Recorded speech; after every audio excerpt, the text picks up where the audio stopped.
Hey, Steph and Dave, good morning. Well, later this afternoon, we know the American Red Cross, the Texas Gulf Coast region, will be sending one of their own to Florida. Now, this rep will be hopping on a plane from Hobby Airport here, which is where we are now, and heading down there to help with disaster relief just in case Hurricane Ian wreaks any havoc down there. Now, the Red Cross also says that they'll be placing resources across the state ahead of the impact. The relief group is also coordinating with officials and emergency management to assist those affected. Forecasters are concerned this storm could become a major hurricane before landfall, and its impacts could be felt across Florida.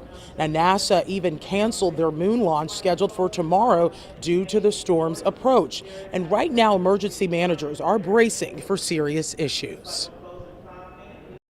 Potentially assisted living facilities, nursing homes, maybe even some hospitals that might be in harm's way.